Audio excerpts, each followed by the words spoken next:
الحمد لله وكفى وسلام على عباده الذين اصطفى أما بعد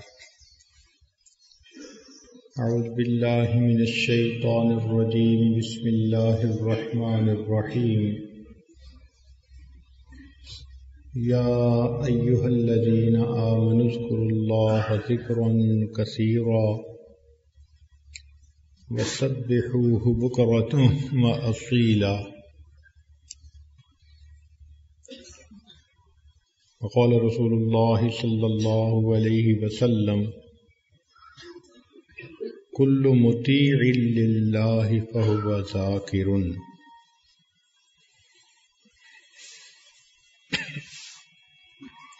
سبحان ربك رب العزة عما يصفون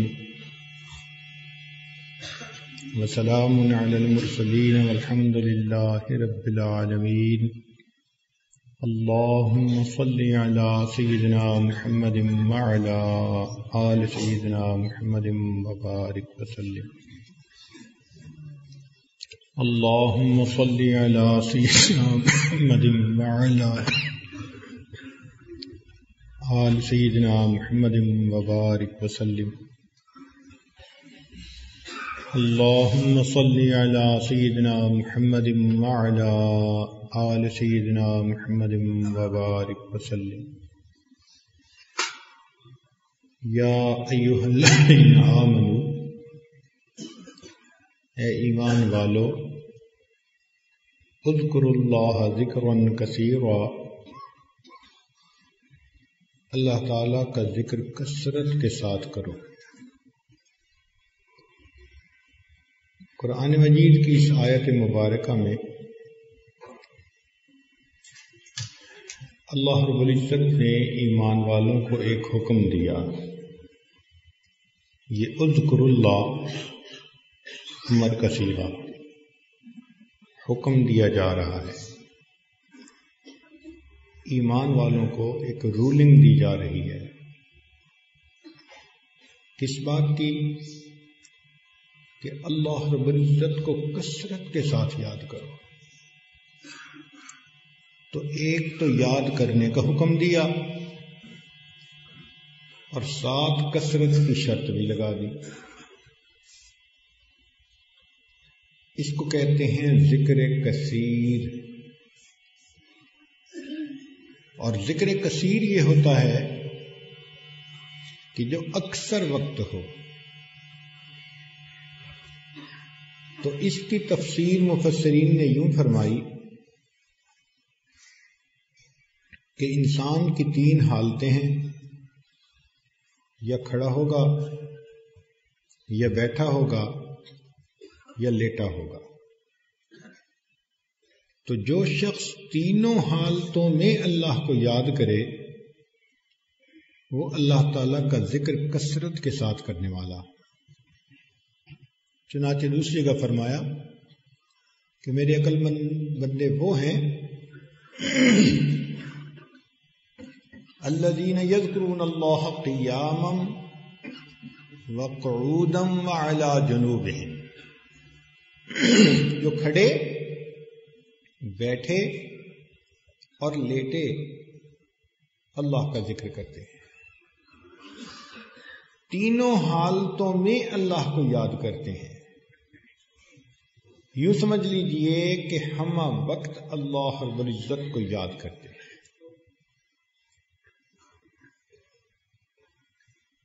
چنانچہ سیدہ عائشہ صدیقہ رضی اللہ تعالیٰ عنہا فرمایا کرتی تھیں کہ کان رسول اللہ یذکر اللہ تعالی فی کل احیانہ، کہ رسول اللہ صلی اللہ علیہ وسلم ہر لمحے اللہ رب العزت کو یاد کرتے تھے، ہر لمحے اللہ کو یاد کرتے، ایک لمحہ بھی غفلت میں نہیں گزرتا تھا۔ نبی علیہ السلام نے ارشاد فرمایا تنام عینای ولا ینام قلبی، میری آنکھیں سو جاتی ہیں میرا دل نہیں سوتا۔ تو سوتے میں بھی دل جاگتا اور دل اللہ رب العزت کا ذکر کرتا تھا. سوچئے یہ کتنی عجیب کیفیت ہے کہ ایک لمحہ کے لیے بھی انسان اپنے پروردگار کو نہ بھولے.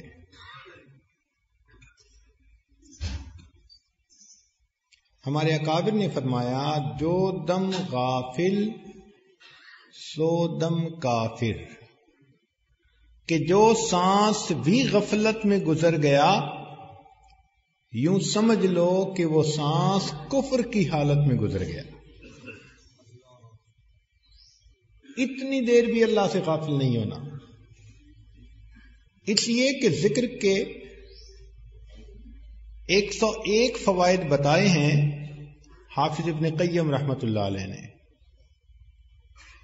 اور ان میں سے ایک فائدہ یہ ہے کہ اللہ تعالیٰ ارشاد فرماتے ہیں فَاذْكُرُونِي أَذْكُرْكُمْ، تم مجھے یاد کرو میں تمہیں یاد کروں گا.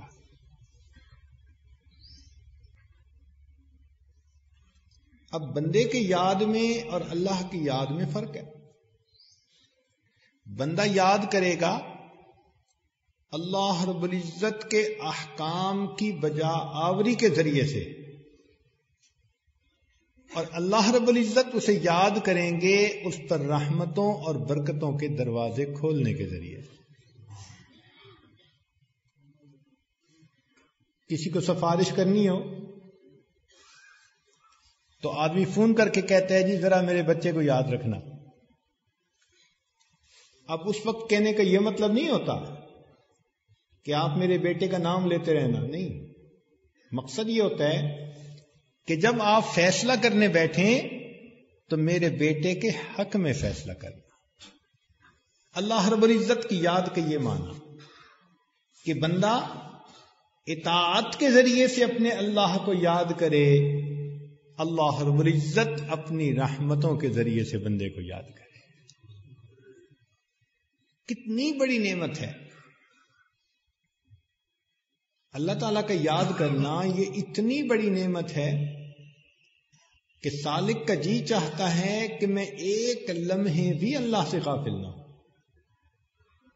کیونکہ حدیث پاک میں آتا ہے فَإِن ذَكَرَنِي فِي نَفْسِهِ ذَكَرْتُهُ فِي نَفْسِي، اگر میرا بندہ مجھے اپنے دل میں یاد کرتا ہے میں بھی اسے اپنے دل میں یاد کرتا ہوں.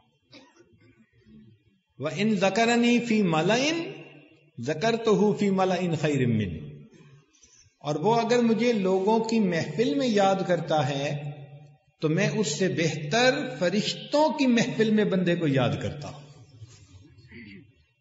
اب فرشتوں کی محفلوں میں اللہ رب العزت تذکرہ کریں، کتنا اللہ رب العزت کا احسان ہے. یوں سمجھیے کہ ایک خاک روب ہے صفائی کرنے والا، اور بادشاہ اپنے دربار میں اس کا تذکرہ کرے اور خاکروب کو پتہ چل جائے تو وہ تو خوشی سے مری جائے کہ میرا تذکرہ بادشاہ نے اپنی محفل میں کیا. جو خاکروب کا بادشاہ کے ساتھ تعلق واسطہ ہے، بندہ اللہ رب العزت کے سامنے وہ حیثیت بھی نہیں رکھتا. تو اللہ رب العزت بندے کا تذکرہ کریں، سبحان اللہ، کتنی اللہ رب العزت کی یہ بڑی نعمت ہے. اس لیے قرآن مجید میں فرمایا کہ وَاذْكُرِ اسْمَ رَبِّكَ بُكْرَةً وَأَصِيلًا، اللہ کے نام کو یاد کرو صبح اور شام. بکرا سے مراد فجر سے زوال تک، اور اصیلہ سے مراد زوال سے لے کے رات تک، یعنی سارا دن اپنے رب کو یاد کرو. ایک صاحب کہنے لگے جی آپ کیا ہر وقت اللہ اللہ کرتے رہتے ہیں؟ تو اس عاجز نے انہیں کہا کہ بھئی اللہ تعالیٰ کا حکم ہے. کہنے لگے کہاں حکم ہے؟ قرآن پاک کو ذرا آپ غور سے پڑھ لیتے. اللہ تعالیٰ فرماتے ہیں مسجدوں کے بارے میں فی بیوت اذن اللہ ان ترفع، یہ وہ گھر ہیں جن کو بلند کرنے کا اللہ نے حکم دیا. وَيُذْكَرَ فِيهَا اسْمُهُ، اور اس میں ذکر ہوتا ہے اس کے نام کا. اب اگر کوئی بندہ پوچھے جی رب کا نام تو کیا بتائیں گے؟ تو قرآن مجید کی آیت ہے وَيُذْكَرَ فِيهَا اسْمُهُ، اس میں اللہ کے نام کا ذکر ہوتا ہے.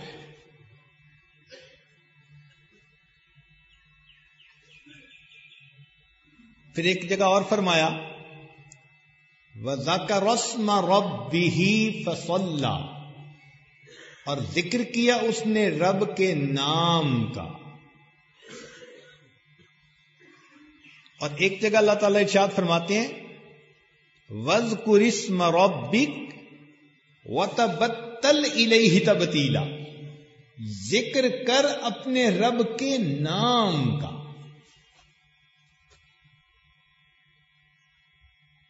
تو بات سمجھ میں آنے والی ہے کہ اتنی آیتیں قرآن مجید کی ہمیں بتا رہی ہیں کہ ہم نے اللہ رب العزت کے نام کا تذکرہ کرنا.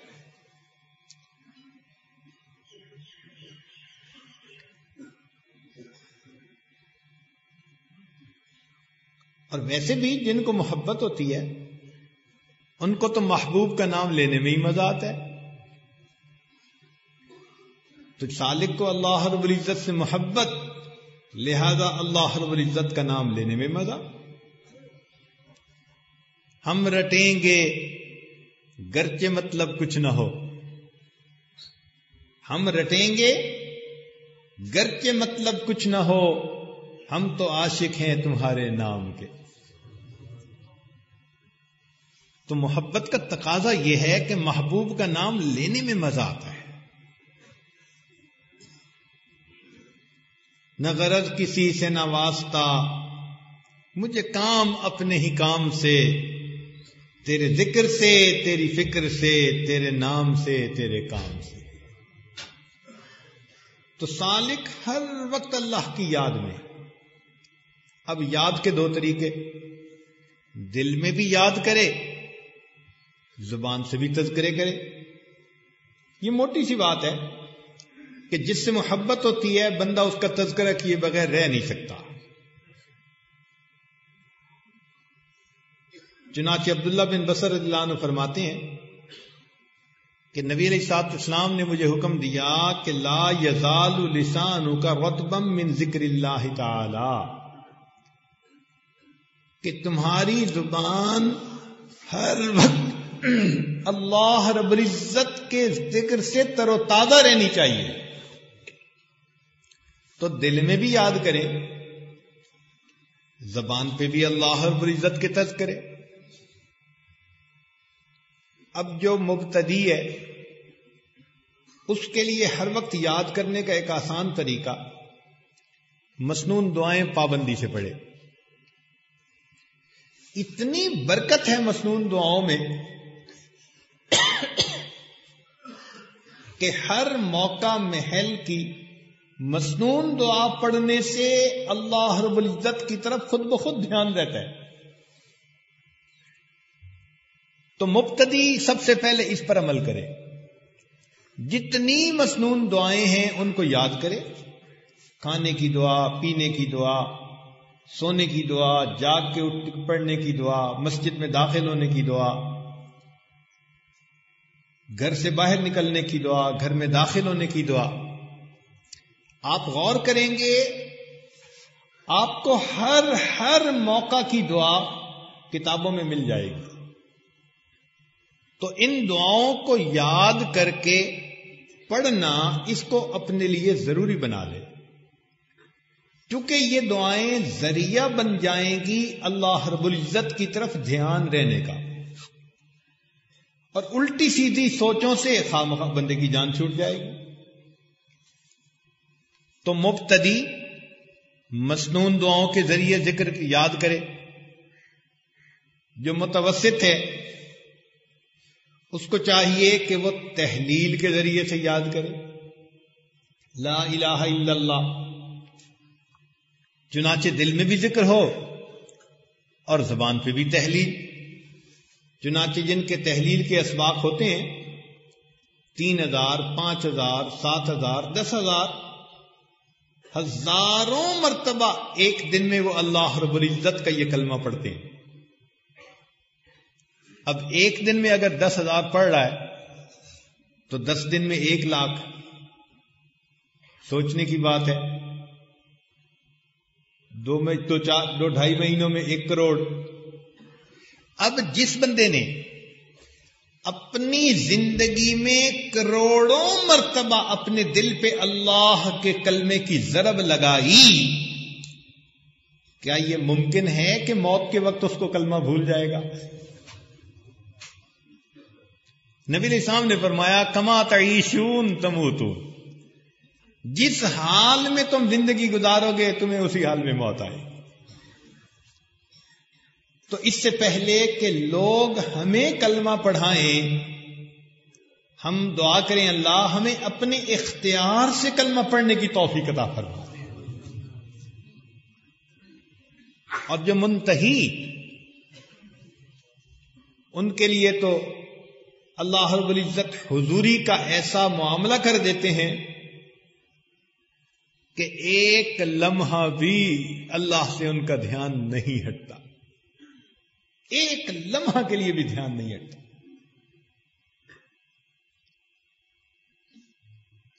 تو دل و زبان دونوں کو شامل کر لینا یہی جامعیت ہے. اور یہ بات ذہن میں رکھیں کہ ذکر کی اصل یہ ہے کہ انسان کسی کو دل میں بسا لے اور پھر بہانے سے اپنے محبوب کے تذکرے کرتا رہے. اور یہ ہوتا ہے. ماں کو بیٹے سے محبت ہوتی ہے، جہاں بیٹھے گی بیٹے کی باتیں سنائے گی. ایسے کھاتا ہے، ایسے پیتا ہے، لفظ یوں لیا، فلاں موقع پہ یہ کیا. میاں بیوی ابتدائی دنوں میں اگر بیوی کو اپنے خاوند سے سچی محبت ہے تو جہاں بیٹھے گی اسی کے تذکرے. تو جس بندے کو اللہ رب العزت سے محبت ہوگی تو وہ بھی اسی طرح جہاں بیٹھے گا اللہ رب العزت کا تذکرہ کرے گا.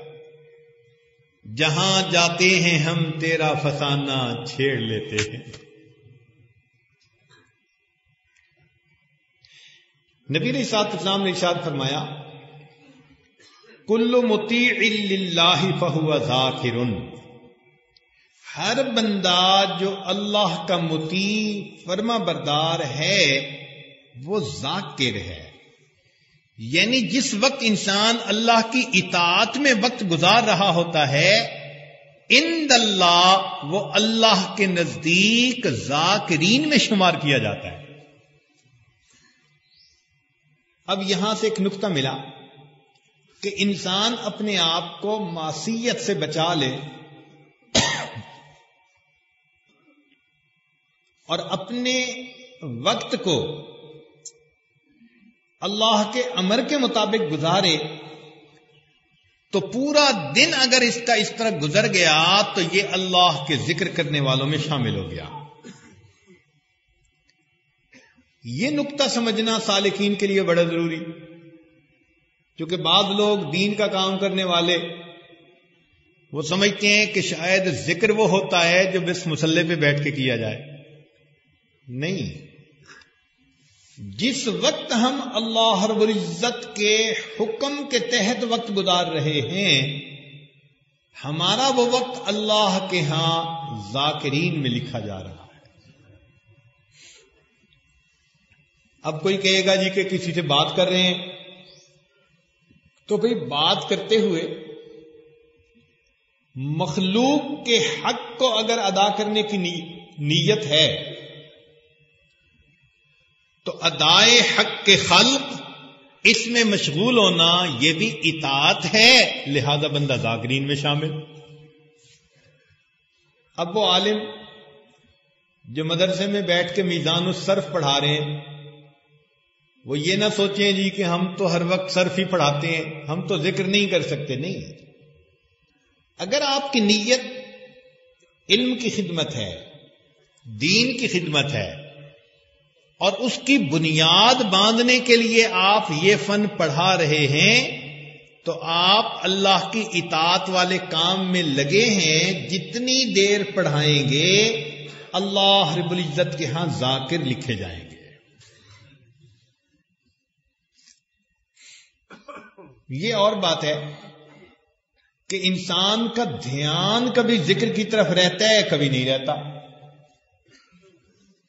تو بھائی دیکھیں آج کل سیل فون عام ہے، تو کبھی اس کی سکرین کی لائٹ آن ہوتی ہے، کبھی سکرین کی لائٹ آف ہوتی ہے، مگر ٹیلی فون تو کام کر رہا ہوتا ہے نا. سکرین کی لائٹ آن ہونے یا آف ہونے سے کیا فرق پڑتا ہے؟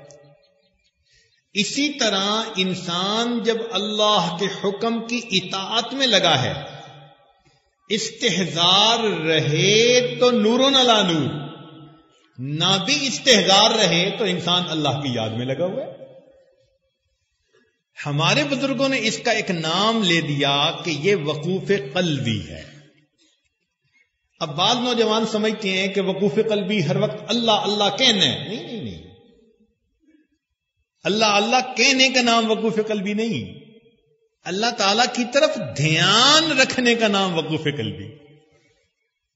اور جب انسان اللہ کی بات مان رہا ہے، نبی علیہ السلام کے طریقے کے مطابق وقت گزار رہا ہے، تو یقیناً اس کا اللہ رب العزت کی طرف دھیان ہے.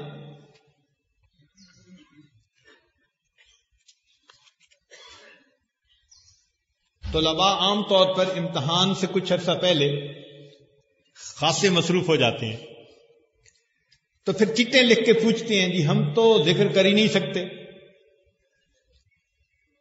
بھئی آپ جو علم پڑھ رہے ہیں، آپ کا یہ علم میں مشغول ہونا آپ کو اللہ کے ہاں ذاکرین کی فہرست میں شمار کروا رہا.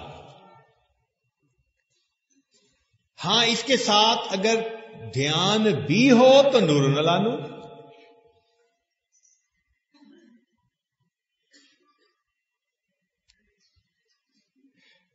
کبھی کبھی انسان کا دھیان حال کے تقاضے کی طرف زیادہ ہو جاتا ہے، یہ انسان کی فطرت ہے. جیسے کبھی طبیعت پہ خوف آ جاتا ہے، یہ انسان کی فطرت ہے. حضرت موسیٰ علیہ السلام اللہ کے پیغمبر علیہ السلام ہے، جب دیکھا کہ اژدہا بن گیا جو ان کا عصا تھا، فَأَوْجَسَ فِي نَفْسِهِ خِیفَةً مُوسیٰ، تو حضرت موسیٰ علیہ السلام نے اپنے دل میں خوف محسوس کیا. جب ایک آدمی نے آ کر بتایا کہ فرعون تو آپ کو قتل کرنا چاہتا ہے، ان الملأ یأتمرون بک، آپ شہر سے چلے جائیے، انی لک من الناصحین، میں آپ کے ساتھ بھلائی کر رہا ہوں.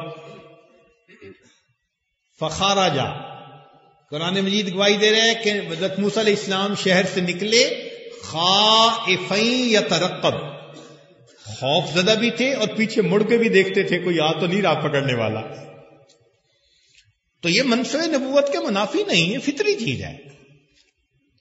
اسی طرح حال کے تقاضے میں مشغول ہو جانا یہ فطرت ہے انسان کی، مگر وہ تقاضا گناہ کا نہ ہو، وہ تقاضا خیر کا ہونا چاہیے. جیسے سیدنا عمر رضی اللہ تعالیٰ عنہ فرماتے تھے، اجہز جیشی وانا فی الصلاۃ، میں نماز کی حالت میں کبھی کبھی اپنے لشکر کی صفوں کو درست کر رہا ہوتا تھا. اب دیکھیے یہ فاروقی نماز ہے، ایک خلیفہ راشد کی نماز.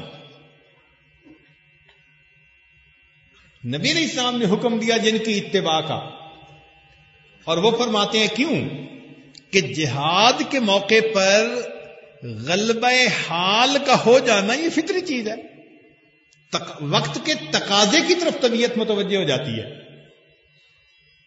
اچھا، خطبہ دے رہے ہیں اور خطبہ دیتے ہوئے فرماتے ہیں یا ساریت الجبل، کہاں خطبہ اور کہاں یہ بات؟ تو معلوم یہ ہوا کہ ہر وقت ان کے اوپر جو خلافت کی ذمہ داریاں تھیں ان کی طرف سوچ اتنی رہتی تھی کہ ادھر سوچ کئی مرتبہ چلی جاتی تھی. تو اس سے وہ عمل خراب نہیں ہوتا،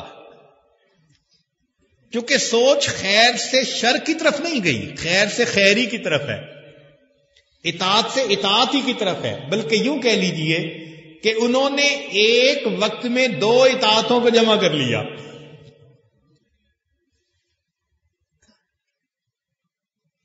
تو اس لیے اگر طالب علم پڑھ رہا ہے اور پڑھتے ہوئے زیادہ توجہ ادھر ہی ہے تو اس میں کوئی رکاوٹ نہیں. نیت اگر ہے اللہ کی یاد کی تو یقیناً جتنی دیر بیٹھ کے وہ پڑھ رہا ہے اتنی دیر اللہ رب العزت کے ہاں وہ ذکر کرنے والوں میں سے لکھا جا رہا ہے. تو سلوک کے لیے 2 چیزیں لازم ہیں. ایک کو کہتے ہیں دوام طاعت، کہ اللہ رب العزت کی فرما برداری کرنا ہمیشہ، اور دوسری کو کہتے ہیں معصیت سے پرہیز، اپنے آپ کو گناہ سے بچانا. بس ان 2 میں انسان جب تک لگا رہے،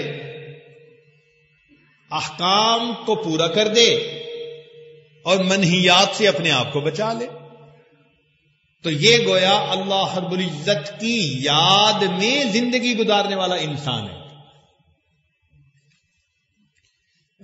اللہ رب العزت کی اتنی عظمت دل میں پیدا کر لے کہ کسی قیمت پر اللہ کا حکم نہ توڑے. دل میں یہ نیت ہو کہ چاہے کوئی مجھے سولی پہ لٹکا دے، آگ میں دھکا دے دے، دریا کی چوٹی سے نیچے، پہاڑ کی چوٹی سے نیچے گرا دے، یا سمندر میں دھکا دے دے، جو مرضی کر لے، میں نے اپنے پروردگار کے حکم کو نہیں توڑنا.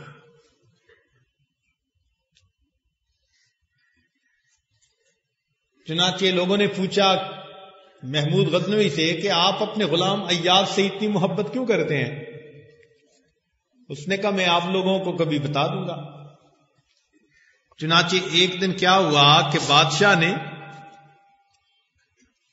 ایک ہیرا، قیمتی ہیرا لائے اور ایک ہتھوڑا بھی لایا، اور لوگوں کو کہا کہ آپ کے عقل کا، ذہانت کا آج میں امتحان لوں گا. تو سب لوگ ذرا سیریس ہو گئے. اچھا ایک اس کو توڑو بھائی. اب جس کو توڑنے کے لیے دیا وہ کہنے لگا جی بادشاہ سلامت، یہ تو بہت قیمتی ہے، یہ تو آپ کے تاج میں جڑنے کے قابل ہے، اس کو تو توڑنے سے نقصان ہو جائے گا. بادشاہ خوش ہوا اور اس نے وہ ہیرا واپس لے لیا. دوسرے کو دیا، دوسرے نے بھی اسی طرح کی ترتیب بنائی. غرض جس کو دیتا گیا سب بہانہ بنا کر انکاری کرتے رہے. جب اس نے ایاز کو دیا تو ایاز نے حکم سنتے ہی ہیرے کو فرش پہ رکھا اور زور سے جو ہتھوڑے کی ضرب لگائی تو اس کو چورا چورا کر دیا. اب لوگ ہنسنے لگے کہ آج اس کی بے وقوفی کا پتہ چل گیا، اس نے کتنا بڑا نقصان کر دیا. تو بادشاہ نے پوچھا کہ ایاز تم نے اتنی قیمتی چیز کو توڑ دیا؟ اس نے کہا بادشاہ سلامت، میرے سامنے 2 صورتیں تھیں. اگر میں حکم مانتا تو ہیرے کو توڑتا، اگر ہیرے کو نہ توڑتا تو حکم کی خلاف ورزی ہوتی. میری نظر میں آپ کے حکم پر میں ایسے لاکھوں ہیروں کو قربان کر سکتا ہوں، یہ ہیرا توڑنا کون سی بات ہے؟ تو اگر مخلوق اپنے آقا کے ساتھ اتنی محبت کر سکتی ہے تو بندے کو اپنے پروردگار سے کتنی محبت ہونی چاہیے. تو اللہ رب العزت کے حکم کی عظمت دل میں ہو کہ جو بھی ہو جائے مجھے حکم خدا کو نہیں توڑنا. اس لیے کہ جو حکم خدا کو توڑتا ہے حقیقت میں وہ اللہ کے در کو چھوڑتا ہے، وہ اللہ رب العزت کی بارگاہ سے دور ہو جاتا ہے۔ چنانچہ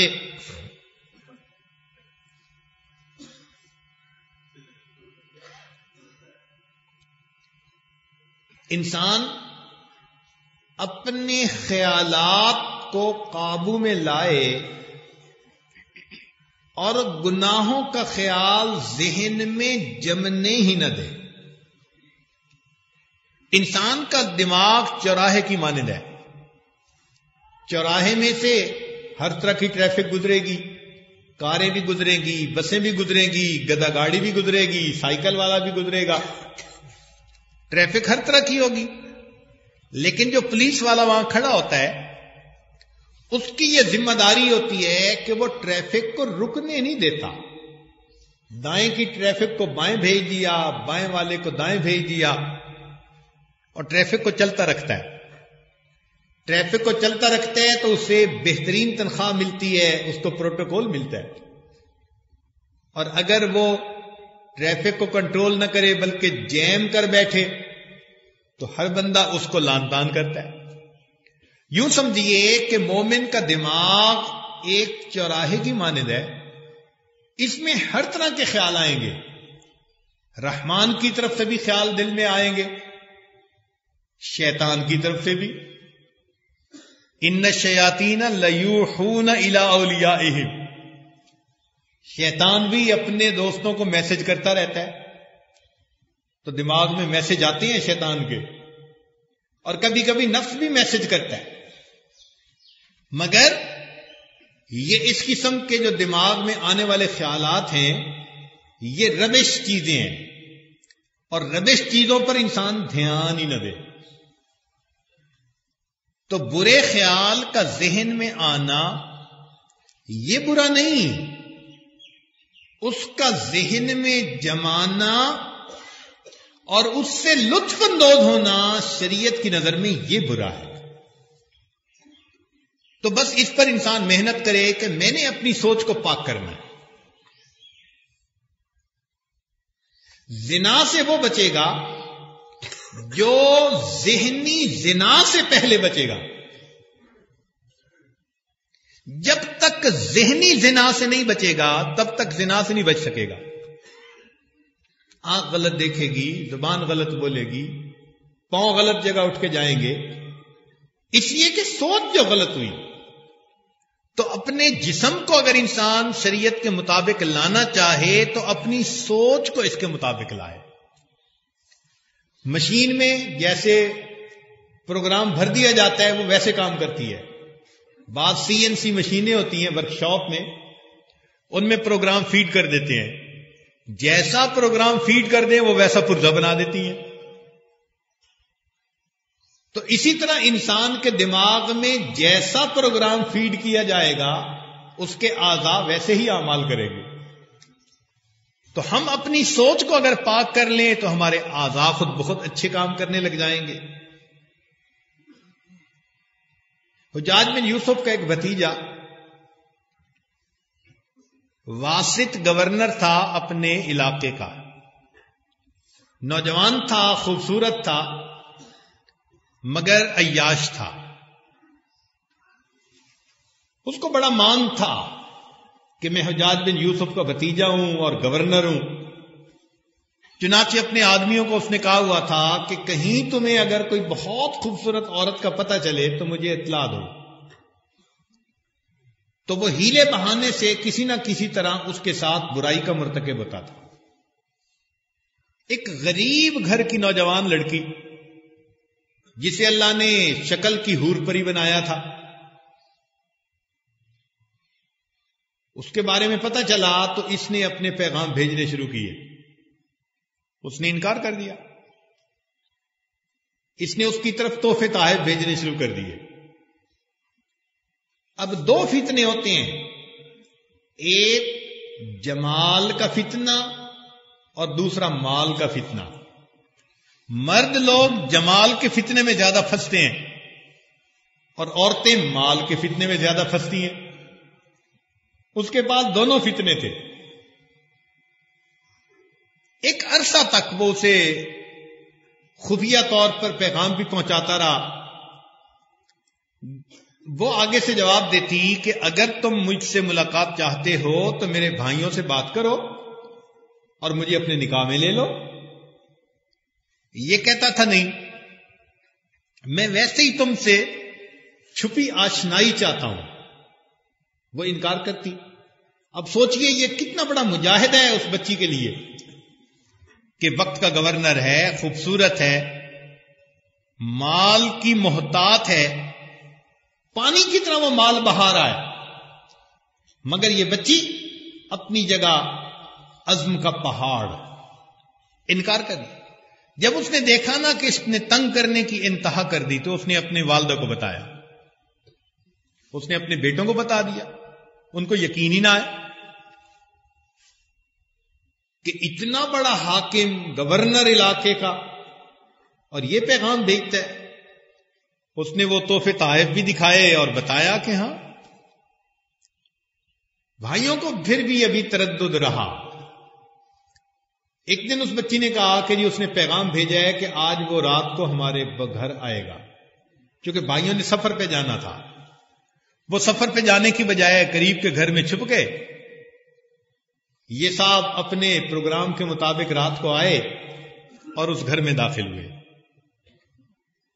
اتنے میں بھائی بھی آ گئے. انہوں نے جوش میں آ کے، غیرت میں آ کے اس کو وہیں پر قتل کر دیا. صبح ہوئی، اس کی لاش کے ٹکڑے کر کے انہوں نے ایک بوری میں ڈالا اور جا کے حجاج کے سامنے پیش کر دیا. یہ آپ کے بھتیجے وقت کے گورنر صاحب ہیں. حجاج بن یوسف نے بلایا. جس سواری پر گیا تھا اس کے جو کنٹرول کرنے والا غلام تھا اس کو بھی بلایا. جو لڑکی نے کہا وہی بھائیوں نے کہا، وہی اس کے نوکر نے کہا. اس کو تصدیق ہو گئی کہ واقعی یہ لوگ اپنی بات میں سچے ہیں. تو حجاج بن یوسف کو اتنا غصہ آیا، اس نے کہا کہ میں اس کو دفن کے لیے نہیں بھیجوں گا، میں اس کے لاش کے ٹکڑوں کو کتوں کے آگے ڈلوا دوں گا. وقت کے گورنر کی لاش کو اس نے کتوں کے آگے ڈلوا دیا. اور پھر اس نے کہا کہ اب میں ایک فیصلہ کرتا ہوں کہ اس نے مال کے ذریعے تمہیں اپنی طرف مائل کرنے کی کوشش کی کہ تم غریب بچی تھی.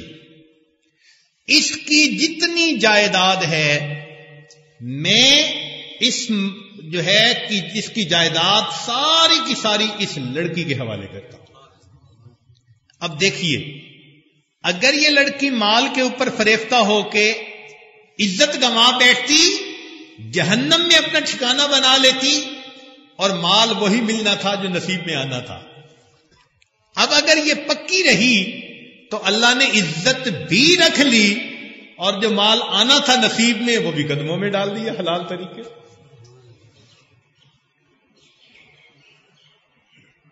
تو ذہن میں سوچ لے بندہ کہ مجھے اللہ رب العزت کے حکم کو نہیں توڑنا،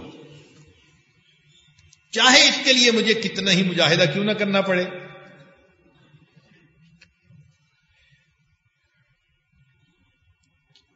چنانچہ جو انسان اللہ رب العزت کا ذکر کثرت کے ساتھ کرتا ہے، زمین کے ٹکڑے اس بندے سے خوش ہوتے ہیں. حدیث پاک میں آتا ہے کہ زمین کا ایک ٹکڑا دوسرے سے پوچھتا ہے، حل جاز علیک اليوم ذاکر اللہ تعالی، کیا آج تمہارے اوپر اللہ کا کوئی ذکر کرنے والا گزرا ہے؟ تو جس ٹکڑے سے یہ ذاکر گزر جاتا ہے زمین کے وہ ٹکڑے خوش ہوتے ہیں. اب یہاں سالک کے ذہن میں ایک سوال پیدا ہوتا ہے کہ جی ہم نے اللہ تعالیٰ کو تو دیکھا نہیں، اس کا ذکر کیسے کریں؟ تو بھائی محبت جب ہوتی ہے تو دیکھنا ضروری نہیں ہوتا. آپ بتائیں، آپ اپنے مہمان خانے میں کسی نے آ کے خوشخبری دی جناب آپ کے ہاں بیٹا ہوا، اور آپ دفتر سے نکل بھی نہیں سکتے، گھنٹہ وہاں. اب اس ایک گھنٹے میں آپ کی حالت کیا ہے؟ بیٹے کو تو آپ نے نہیں نہ دیکھا، لیکن ایک لمحہ بیٹے سے دھیان بھی نہیں ہٹتا. تو اگر بن دیکھے بیٹے کی یاد دل پہ اتنا غالب آ سکتی ہے تو کیا سالک کے دل پر اللہ رب العزت کی یاد ایسے غالب نہیں آ سکتی؟ اور دیکھیں یہاں ایک علمی نکتہ کہ اللہ تعالیٰ ارشاد فرماتے ہیں وَاذْكُرْ رَبَّكَ فِي نَفْسِكَ، اپنے رب کو یاد کر اپنے نفس میں. مفسرین نے اس کا ترجمہ لکھا ای فی قلبک، اپنے دل میں اللہ کو یاد کرو. مگر عارفین نے کہا کہ نفس سے مراد تو بندے کی پوری ذات ہے. دیکھیں یہ لفظ اللہ نے اپنے لیے بھی استعمال کیا. اللہ تعالیٰ فرماتے ہیں کتب ربکم علی نفسہ الرحمہ، تو یہاں نفس مراد ذات، کہ اللہ نے اپنی ذات پر رحمت کو لازم کر لیا. تو اگر یہ معنی لیا جائے تو معلوم ہوا کہ حکم فرما رہے ہیں وَاذْكُرْ رَبَّكَ فِي نَفْسِكَ، تم ذکر کرو اپنی ذات میں. کیا مطلب؟ کہ سر سے لے کے پاؤں تک تمہارے جسم کے انگ انگ سے اللہ کی یاد نکل رہی ہے. اور سلوک کے اندر لطیفہ قالبیہ کا سبق ایسا ہے کہ جب سالک اس سبق کو کرتا ہے تو پورا وجود اس کا ذکر کر رہا ہوتا ہے. اس کو سلطان الاذکار کہتے ہیں. تو جو خوش نصیب محنت کرے اور ان کا لطیفہ سلطان الاذکار جاری ہو جائے، ان کا پورا وجود اللہ کو یاد کر رہا ہوتا ہے. انگ انگ میں اللہ رب العزت کی یاد سما چکی ہوتی ہے. لیکن اس کے لیے انسان کو 4 چیزوں کو ترک کرنا پڑتا ہے. تصوف کی کتابوں میں یہ بات لکھی ہے لیکن بہت سارے سالکین اس کو سمجھ نہیں پاتے. کون سی 4 چیزوں کو چھوڑنا پڑتا ہے؟ توجہ فرمائیے. سب سے پہلے ترک دنیا. اب ترک دنیا کا یہ مطلب نہیں کہ کھانا چھوڑ دے، پینا چھوڑ دے، بیوی کو چھوڑ دے، گھر چھوڑ دے، جنگل میں چلا جائے. نہیں. ترک دنیا کا مطلب ترک لذات دنیا، دنیا کی لذتوں کو اللہ کے لیے چھوڑ دے. کئی لوگ ہوتے ہیں نا لذتوں کے پیچھے، اس کارنر پہ ٹکے بنتے ہیں، ہم شام کو وہاں جا کے میاں بیوی ٹکے کھائیں گے. اس کارنر پہ آئس کریم اچھی ہے، ہم میاں بیوی شام کو جا کے آئس کریم. پکا فرنگیوں کا طریقہ. بھائی اول تو گھر بنا کے کھاؤ. کوئی چیز خریدنی بھی ہے تو گھر میں کیا تنہائی نہیں ہے؟ اچھے طریقے سے گھر میں نہیں کھا سکتے، ہوٹلوں پہ بیٹھ کے کھانے. لذتیں گھر میں بیٹھنے نہیں دیتی. چنانچہ روز شام کا معمول ہوتا ہے میاں بیوی نکل جاتے ہیں جی ذرا گھومنے کے لیے. تو ترک دنیا سے کیا مراد؟ ترک لذات دنیا. ایسی طرح سے لذتوں کو چھوڑے کہ انسان کسی گناہ میں ملوث نہ ہو. ورنہ لذتوں کے پیچھے تو آنکھ بھی لذت چاہے گی، زبان بھی لذت چاہے گی.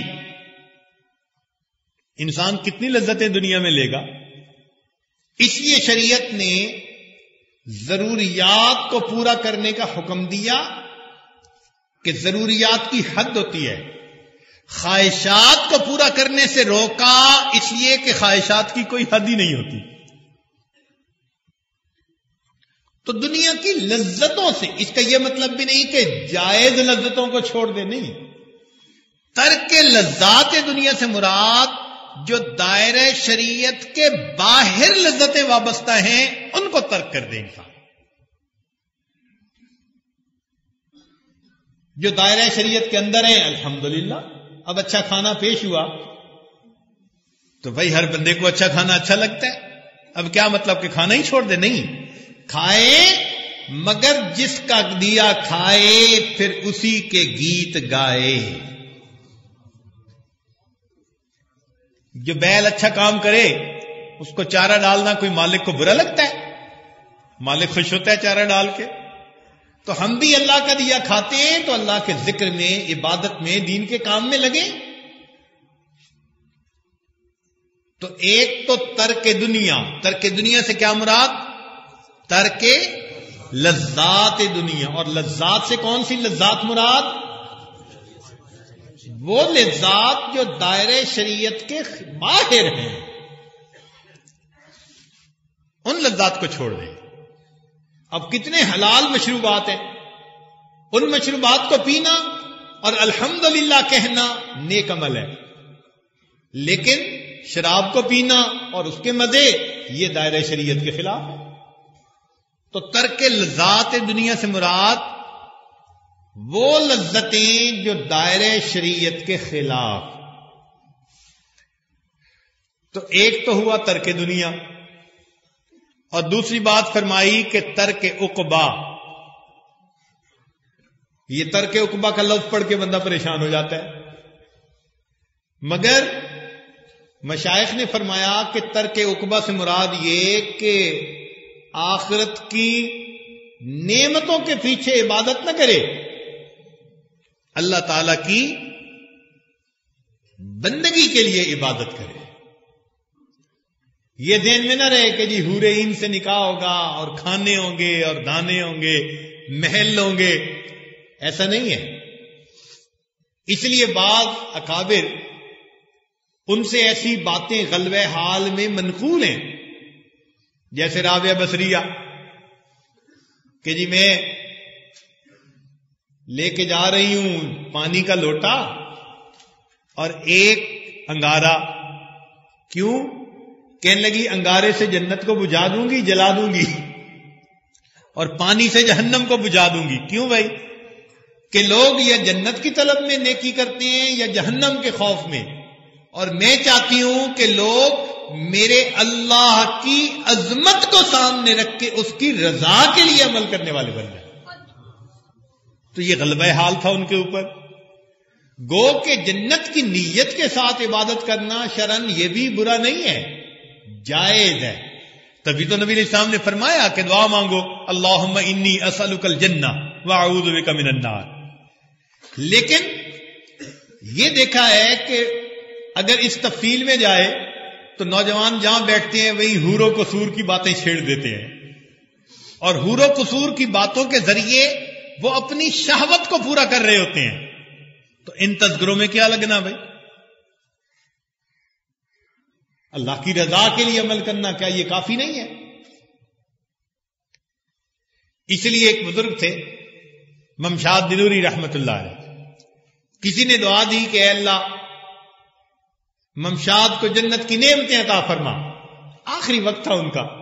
انہوں نے اس کی طرف دیکھ کر کہا کہ جنت 20 سال سے میرے سامنے پیش ہو رہی ہے، میں نے کبھی اللہ کی طرف سے دھیان ہٹا کر جنت پر ایک نظر بھی نہیں ڈالی.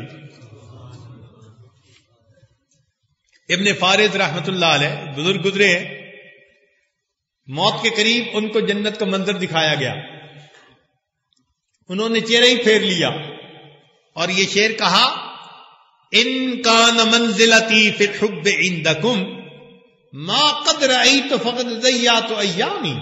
اے اللہ اگر میری ساری زندگی کی عبادتوں کا یہ اجر ہے کہ ایک مجھے جنت میں گھر مل جائے گا، اللہ میں نے تو پھر کیا کیا، پوری زندگی ضائع کر بیٹھا، مجھے تو تیری رضا چاہیے تھی. رابعہ بصریہ سے کسی نے کہا کہ جنت کا گھر، فرمانے لگی الجار ثم الدار، کہ پہلے پڑوسی کی بات کرو پھر اس کے بعد گھر کی بات کرو، کہ اللہ ہمیں جنت میں گھر دے، اپنے پڑوس کا گھر عطا فرمائے. تو اللہ والوں کی نظر اللہ کی رضا پر لگی رہتی ہے. اس لیے مولانا محمد علی جوہر رحمۃ اللہ نے کہا توحید تو یہ ہے کہ خدا حشر میں کہہ دے یہ بندہ دو عالم سے خفا میرے لیے ہے، تو نہ دنیا کی تما نہ عقبہ کی یہ نعمتیں چیزیں، بس دل پہ غالب جو چیز ہو وہ اللہ کی رضا. ہاں اللہ کی رضا ہے کہ ہم جنت میں جائیں، لہذا ہم جنت میں ضرور جانا چاہیں گے.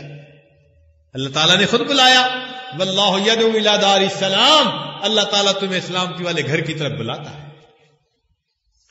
تو پہلا ہوا ترک دنیا، اور دوسرا ترک کیا ہوا؟ ترک عقبہ، اور تیسرا ترک اس کو کہتے ہیں ترک مولا. اب یہ لفظ عجیب سا ہے، اس کا کیا مطلب بھائی؟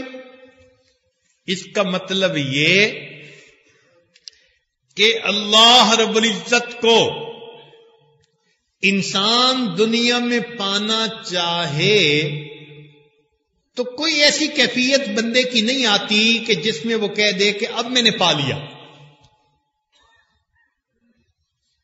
چونکہ ہم ہیں چھوٹے اور اللہ کی ذات بہت بلند ہے.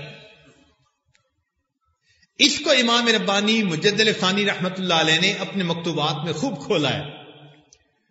وہ فرماتے ہیں کہ اللہ کو پانا یہ ہے کہ انسان کی معرفت ایسے مقام تک جا پہنچے جہاں اس کا دل سمجھ لے اللہ تو اتنا بڑا کہ میری سوچ سے بھی اونچا، لہذا میں تمہیں پا نہیں سکتا.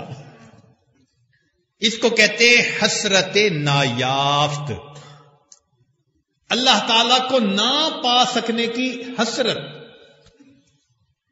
چنانچہ سیدنا صدیق اکبر انہوں نے اس بارے میں ایک عجیب بات کہی. فرماتے تھے کہ العجز اندر کی ذات ادراکن، جب انسان اللہ کے ادراک سے عاجز آ جاتا ہے، یہی اللہ رب العزت کا ادراک ہے. اللہ کا پانا یہی ہے کہ انسان پر اللہ کی اتنی عظمت کھل جائے کہ انسان اپنے دل میں سوچے کہ واقعی اللہ تیری ذات میری سوچوں سے بھی بلند. حضرت خواجہ بہاؤالدین نقشبند بخاری رحمۃ اللہ فرماتے تھے جو کچھ دیکھا گیا، سنا گیا یا جانا گیا، جو کچھ دیکھا گیا آنکھوں سے، سنا گیا کانوں سے، یا جانا گیا عقل کے ذریعے سے، سمجھ کے ذریعے سے، تو فرماتے تھے جو کچھ دیکھا گیا، سنا گیا یا جانا گیا سب اللہ کا غیر ہے. لا کی تلوار چلا کر ہر چیز کی نفی کر دینی چاہیے. ہم جو کچھ جانتے ہیں نا کہ یہ بھائی اللہ یہ نہیں ہے، وہ اس سے بھی بلند ہے. اچھا جی یہ نہیں بھائی یہ بھی اللہ نہیں ہے، اللہ اس سے بھی بلند ہے. وہ فرماتے ہیں وَهُوَ سُبْحَانَهُ وَتَعَالَى وَرَاءُ الْوَرَىٰ ثُمَّ وَرَاءُ الْوَرَىٰ ثُمَّ وَرَاءُ الْوَرَىٰ. چنانچہ مکتوبات امام ربانی مجدد ثانی رحمۃ اللہ نے ایک عجیب واقعہ لکھا ہے. ایک بزرگ تھے حسین قصاب رحمت اللہ علیہ، یہ جنید بغدادی رحمت اللہ علیہ کے دوسرے شیخ تھے. فردیت کی لائن کے بزرگ تھے، اللہ کی محبت کا غلبہ تھا. ان کو اللہ رب العزت کی معرفت ملی تو انہوں نے اس معرفت کے سفر کو نا ذرا استعارے میں خوب بیان کیا کہ ایک پہاڑ میرے سامنے تھا اور میں عشق کے گھوڑے پر سوار تھا، چوٹیاں بھی تھیں، کھائیاں بھی تھیں، جو اغوائے شیطانی راستے میں آتے ہیں. میں کھائیوں سے بچتا ہوا سرپٹ گھوڑا دوڑا کر اس پہاڑ کی چوٹی پر جا رہا تھا. تو آگے وہ کہتے ہیں کہ بادل تھے، فلاں تھے، تو اس سے مراد اسماء اور صفات ہیں کہ ان کا بھی ان کو جو ہے وہ تجلیات نصیب ہوئی. پھر کہتے ہیں کہ بالآخر میں پہاڑ کی چوٹی پر پہنچا اور وہاں پر میں نے ایک خیمہ دیکھا اور شوق محبت میں، جنوں میں میں نے اس خیمے کے چکر لگانے شروع کر دیے کہ میرا محبوب خیمے میں موجود ہے. اب اس خیمے سے مراد اللہ تعالی کی اسماء اور صفات ہیں، اور ان کا مطلب یہ تھا کہ اسماء اور صفات کے اندر ذات موجود ہے. تو میں اس کا چکر لگا رہا تھا کہ اب میں اپنے رب کے قریب پہنچ گیا اور خیمہ کھلے گا تو میں اپنے رب کا دیدار کروں گا. امام ربانی مجدد ثانی رحمۃ اللہ یہ ساری بات لکھنے کے بعد فرماتے ہیں حسین قصاب 1000 سال بھی چکر لگائے تو وہ اپنے محبوب کا دیدار نہیں کر سکے گا، اس لیے کہ محبوب خیمے میں موجود ہی نہیں ہے. حسین قصاب اگر 1000 سال بھی چکر لگاتا رہے تو حسین قصاب اپنے محبوب کا دیدار نہیں کر سکے گا، اس لیے کہ محبوب اس خیمے میں. پھر وہ فرماتے ہیں کہ بندہ جو سمجھ رہا ہوتا ہے نا یہ اسماء و صفات ہیں اور ان کے اندر ذات ہے، اللہ محدود نہیں ہے، وہ بے حد و حساب ہے. ہم ایک چیز کو دیکھ رہے ہوتے ہیں چھوٹے سے عقل کے مطابق، ہمارا پروردگار اس سے بھی بلند ہے، اس سے بھی بلند ہے، اس سے بھی بلند ہے. تو اس کو کہتے ہیں حسرت نایافت، کہ بندے کے دل میں یہ بات آ جائے میرے مولا تو اتنا بلند ہے کہ میں تیرے ادراک کو حاصل کرنے سے بھی عاجز ہوں. جب بندہ اس نقطے پر پہنچ گیا گویا اس نے اللہ کی عظمت کا اب ادراک کر لیا، یہ وصول کہلاتا ہے. تو اس کا مطلب تو یہ ہوا کہ پھر اس سے بھی انسان بے تما ہو جائے کہ جی مجھے یہ نظر آیا وہ نظر آیا، یہ کیفیت وہ کیفیت، تو بھئی ان کیفیتوں سے اونچا ہو جائے. عبد اللطف نہ بنے، عبد اللطیف بن جائے، اور اللہ کے لیے اللہ کی عبادت کرتا رہے، اللہ کی رضا کے لیے، کیفیات کے لیے عبادتیں نہ کرے. کیفیت ہو تو بھی عبادت اور نہ ہو تو بھی عبادت. بس جیسے ناک کے سیدھ کوئی بندہ کام کر رہا ہوتا ہے بس یہ اللہ کی عبادت میں لگا رہے. اس کو کہتے ہیں یابم پورا یا نہ یابم جستجوئے می کنم، میں اسے پاؤں یا نہ پاؤں میں اس کی جستجو کرتا رہوں، حاصل آید یا نہ آید آرزوئے می کنم، وہ ملے یا نہ ملے بس اس کی آرزو میں لگا رہنا یہی زندگی کا مقصد ہے میرا. تو پوری زندگی ہم نے اس طرح گزارنی ہے.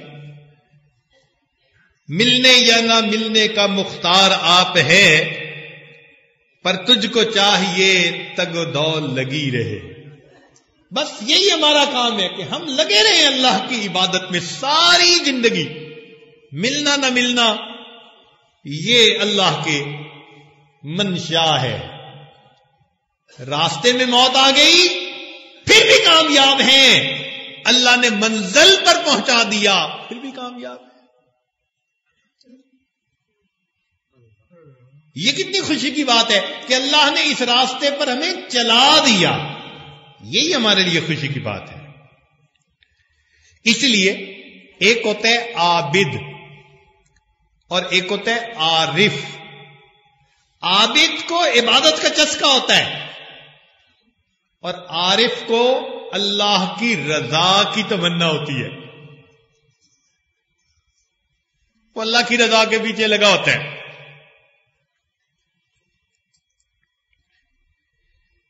نہ تو ہجر ہے اچھا نہ وصال اچھا ہے، یار جس حال میں رکھے وہی حال اچھا ہے.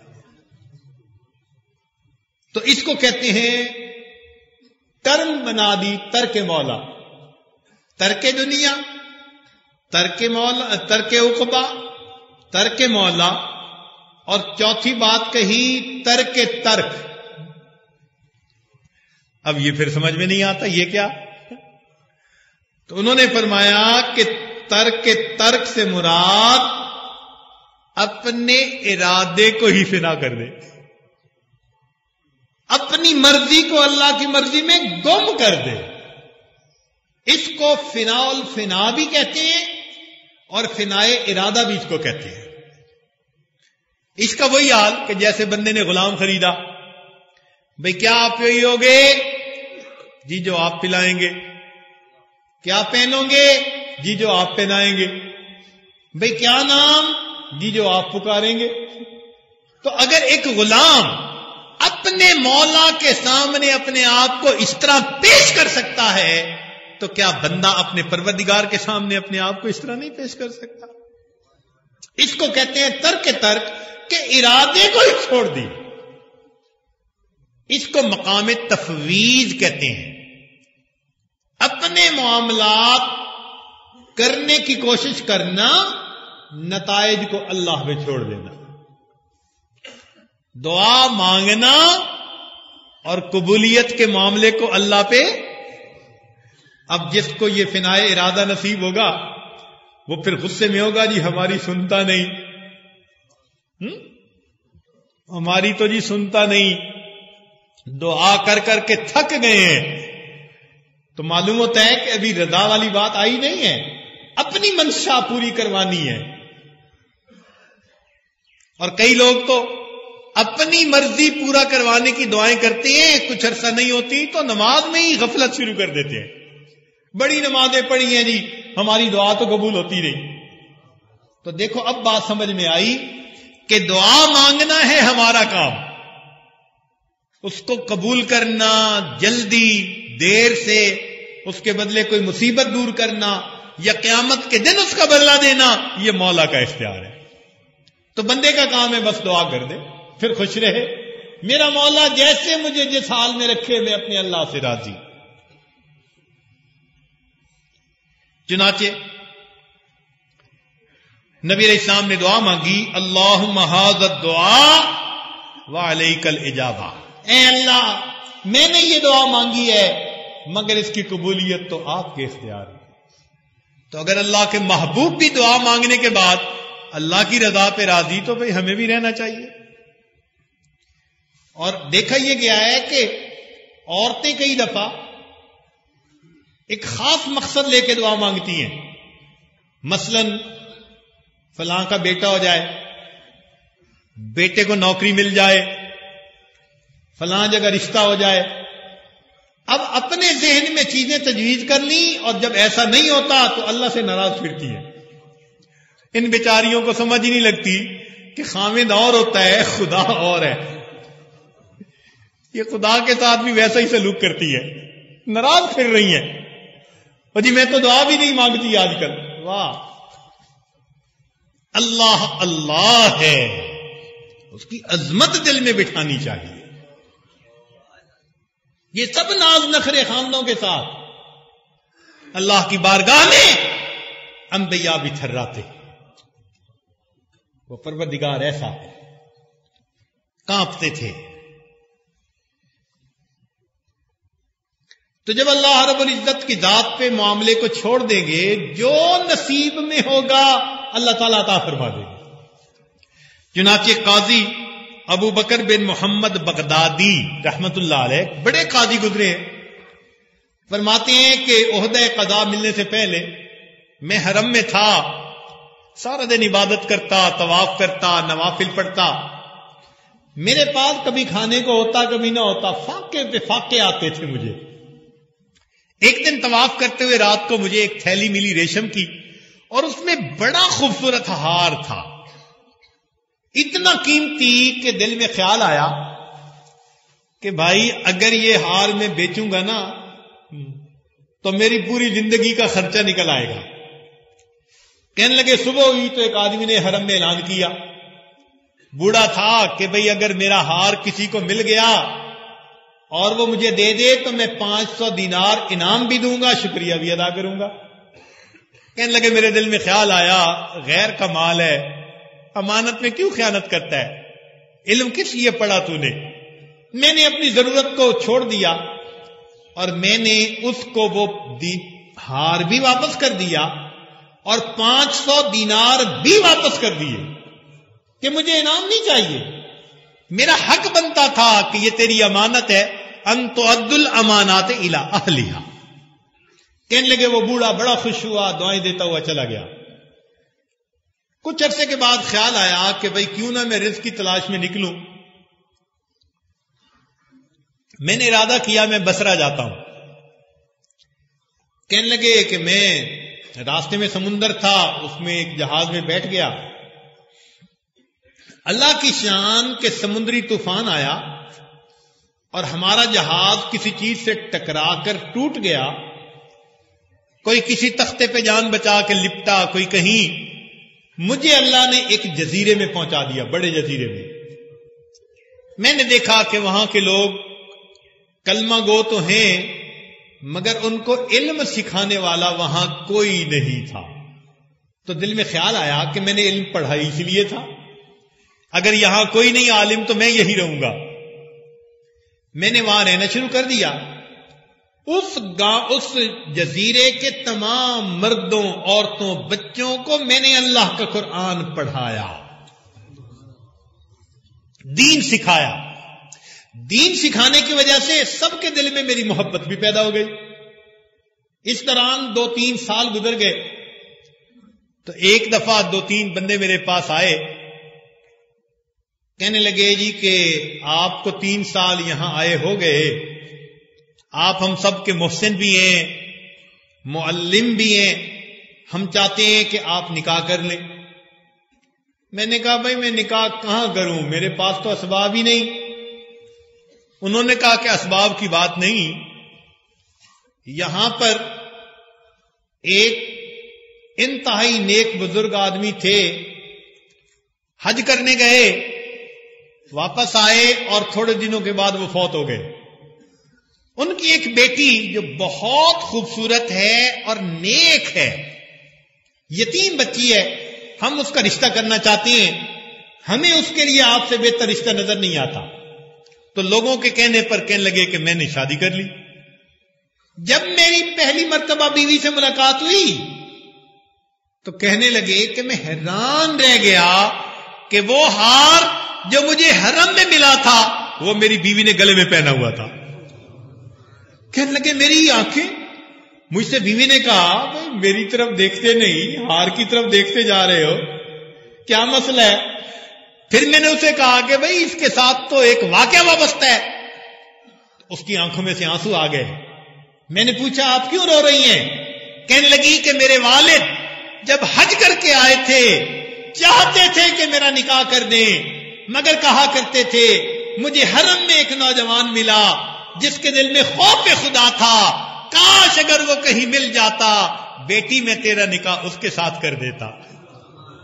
تو میرا والد تو فوت ہو گیا اور اللہ نے آپ کے ساتھ میرا نصیب جوڑا تھا، اللہ نے مجھے بھی آپ کی خدمت کے لیے پیش کر دیا، یہ ہار بھی اللہ نے آپ تک پہنچا دیا۔ تو بھائی تفویض، مقام تفویض اس کو کہتے ہیں۔ شریعت پر عمل کرے، اللہ پر چھوڑ دے، جو نصیب میں ہوتا ہے، ان نصیب و یصیب، انسان کا نصیب اسے مل کے رہتا ہے۔ یہ نوجوان بچے کیوں ادھر ادھر تانکتے جھانکتے پھرتے ہیں؟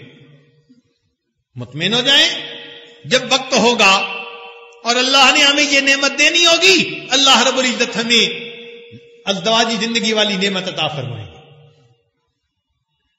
تو اس کو کہتے ہیں مقام تفویض یا ترک ارادہ یا فنائے ارادہ، فنا الفنا، یا ہمارے بزرگوں نے اس کا نام ترک رکھ دیا۔ تو یہ 4 ترک کرنے سے انسان کو پھر اللہ رب العزت کا وصل ملتا ہے۔ اب یہ مقام کس کو حاصل تھا؟ اس امت میں یہ مقام سب سے پہلے سیدنا صدیق اکبر رضی اللہ تعالی عنہ کو حاصل ہوا۔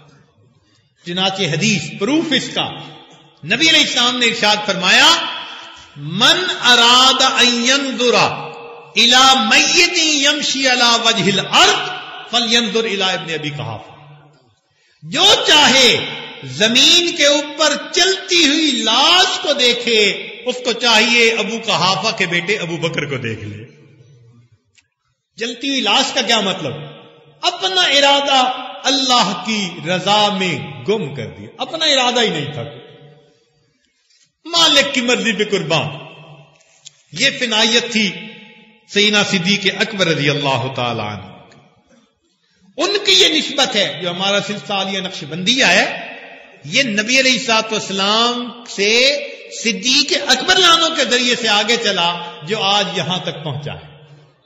چنانچہ اللہ تعالیٰ نے صدیق اکبر رضی اللہ عنہ کو بہت نعمتوں سے نوازا، لیکن اس کے باوجود عمل میں کمی نہیں ہوتی تھی. نبی علیہ السلام نے فرمایا، آج کے دن کس نے روزہ رکھا؟ صدیق اکبر نے ہاتھ اٹھایا، جی اے اللہ کے نبی میں روزے سے ہوں. فرمایا، آج کے دن کس نے کسی کا جنازہ پڑھا؟ اے اللہ کے نبی میں نے کسی کا جنازہ پڑھا ہے. آج کے دن کس نے محتاج کو کھانا کھلایا؟ اے اللہ کے نبی میں نے محتاج کو کھانا کھلایا ہے. آج کے دن کس نے بیمار کی عیادت کی؟ اے اللہ کے نبی میں نے بیمار کی عیادت کی. فرمایا، جس نے ایک دن میں یہ 4 کام کیے میں اس بندے کو جنت کی بشارت دیتا ہوں. کیا مطلب؟ کہ اتنا قرب، اتنی معرفت، مگر اعمال سے پیچھے نہیں ہٹے کہ جی اب تو جنت کا ٹھیکہ مل گیا. نہیں، اعمال میں سب سے آگے. ہمیں بھی یہی کرنا ہے کہ اللہ رب العزت کی رضا حاصل کرنی ہے، ہر وقت اعمال میں لگے رہے، صبح و شام، دن رات اللہ کی عبادت میں لگے رہے. اپنے آپ کو تھکا دیں، اپنی جوانی کو عبادت میں کھپا دیں. سالک کو ایسا ہونا چاہیے. چنانچہ وہ مقام پایا کہ عمر رضی اللہ عنہ فرمایا کرتے تھے، کاش کہ میں ابو بکر کے سینے کا بال ہوتا. ابو ہریرہ رضی اللہ عنہ فرمایا کرتے تھے کہ جو فتنہ ارتداد اٹھا تھا، اگر ابو بکر نہ ہوتے تو شاید دنیا میں اللہ کی عبادت کرنے والا کوئی نہ ہوتا. یہ ابو ہریرہ رضی اللہ عنہ فرمایا کرتے. چنانچہ امام سیوطی رحمت اللہ علیہ نے تاریخ الخلفاء میں لکھا کہ صدیق اکبر رضی اللہ عنہ کو 5 اللہ رب العزت نے خصوصیتیں دیں جو ان کے سوا کسی کو نہیں ملی. ایک کہ نبی علیہ السلام نے آپ کے سوا صدیق کا لفظ کسی کے لیے نہیں بولا، یہ لقب آپ کو ملا. دوسرا، قرآن مجید نے ثانی اثنین، یہ تمغہ فقط سیدنا صدیق اکبر رضی اللہ عنہ کو ملا. پھر تیسرا، نبی علیہ السلام کے ساتھ ہجرت کی سعادت سیدنا صدیق اکبر رضی اللہ عنہ کو ملی. چوتھی بات، 9 ہجری میں جب حج فرض ہوا تو نبی علیہ السلام نے خود اپنے مبارک ہاتھوں سے ابو بکر صدیق کو امیر حج بنا کر حج کرنے کے لیے بھیجا. اور 5ویں بات فرماتے تھے کہ نبی علیہ الصلوۃ والسلام نے اپنی زندگی کی آخری نماز ابو بکر صدیق رضی اللہ عنہ کو امام بنایا اور ان کے پیچھے اقتدا کے ساتھ ادا فرمایا. تو یہ صدیق رضی اللہ عنہ کی خصوصیتیں. 2 خصوصیتیں اور بھی سمجھ میں آتی ہیں طالب علم ہونے کے ناطے. ایک خصوصیت تو یہ کہ سارے صحابہ میں سے صرف صدیق اکبر رضی اللہ عنہ کو یہ اللہ نے خصوصیت دی کہ ان کی 4 نسلیں صحابی بنی. ان کے والد صحابی ابو قحافہ، صدیق اکبر خود بھی صحابی، ان کے بیٹے عبد الرحمن بھی صحابی، اور ان کے بیٹے عتیق رضی اللہ عنہ بھی صحابی. اللہ اکبر کبیر. 4 نسلوں کو صحابیت کا شرف نصیب ہوا. اور ایک اور بھی خوبی کہ نبی علیہ السلام نے ارشاد فرمایا، ما صب اللہ فی صدری الا وقد سببتہ فی صدر ابی بکر. اللہ نے جو میرے سینے میں ڈالا میں نے اسے ابو بکر کے سینے میں ڈال دیا ہے. یہ وہ سینے صدیق اکبر کی وہ نعمت ہے، وہ نسبت ہے جو آج امت کے اندر چلتی چلی آ رہی ہے. کیسی پکی نسبت ہے یہ.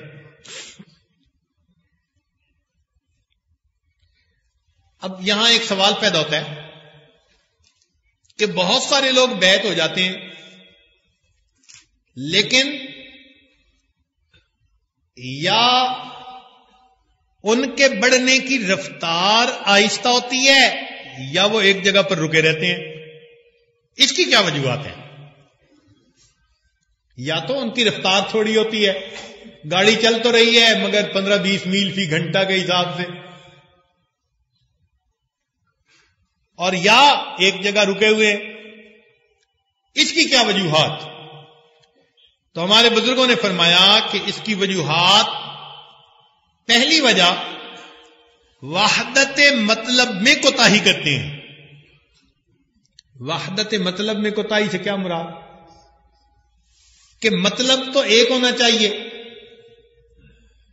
اور وہی مقدم ہونا چاہیے. تو ذکر کے لیے بیت تو ہوتے ہیں مگر ادھر ادھر کے کاموں میں زیادہ مشغول رہتے ہیں. چنانچہ پوچھو بھائی معمولات کرتے ہیں، کہتے ہیں جی فرصت ہی نہیں. اب مریض سے پوچھو بھائی دوائی کھائی اور وہ کہے جی فرصت ہی نہیں دوا کھانے کی، تو اس کا علاج کیا ہوگا؟ یہی حال اس سالک کا ہے کہ جو بیت تو ہو گیا مگر معمولات ہی نہیں کرتا. اور جو کرتے بھی ہیں تو ان سے بھی پوچھو کہ بھئی کتنا مراقبہ کرتے ہیں؟ کوئی کہتے ہیں 5 منٹ کرتے ہیں، کوئی کہتا ہے 10 منٹ کرتے ہیں.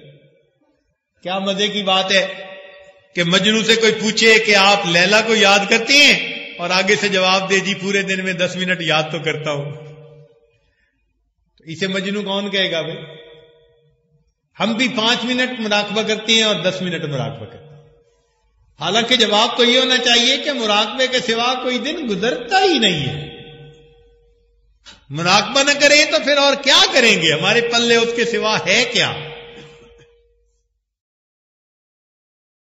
میری زیست کا حال کیا پوچھتے ہو، بڑھاپا نہ بچپن نہ میری جوانی، جو چند ساعتیں یاد دل بھر میں گزری وہی ساعتیں ہیں میری زندگانی. تو جو چند ساعتیں اللہ کی یاد میں گزر رہی وہ زندگی ہیں، اور اس کے بغیر تو باقی سارا کا سارا شرمندگی ہے.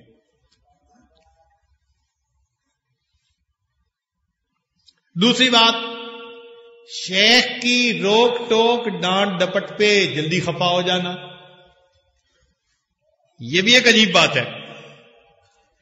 حضرت مولانا فضل الرحمان گنج مراد آبادی رحمۃ اللہ علیہ کے ہاں ایک صاحب آئے، حضرت نے تھوڑی دیر مجلس میں بٹھایا، فرمایا جاؤ. کہتے جی میں کیسے جاؤں، میں تو آیا ہوں آپ کے پاس رہنے کے لیے. حضرت نے اس کا سامان اٹھا کے باہر رکھ دیا خانقاہ سے.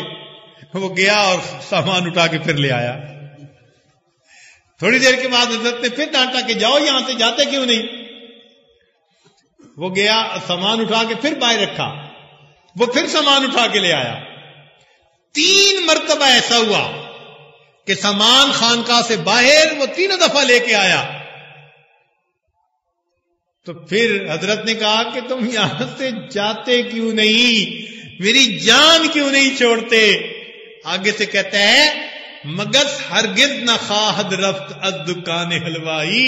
حضرت حلوائی کی دکان سے مکھی نہیں جاتی، ہم آپ کی اس محبت کی دکان سے کیسے جائیں گے؟ حضرت کو محبت آئی، فرمایا ہاں تم میرے ساتھ رہ سکتے ہو.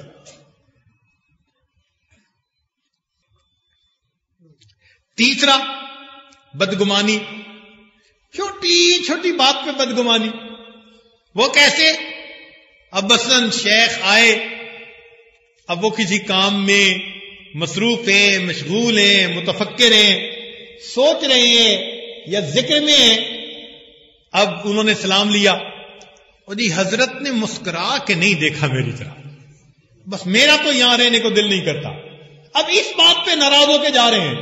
واہ سبحان اللہ، کیا نازنین طبیعت پائی ہے. نفس کی نزاکتیں دیکھی کہ حضرت نے تو میری طرف مسکرا کے نہیں دیکھا. محبوب بنا لیا نا اپنے نفس کو.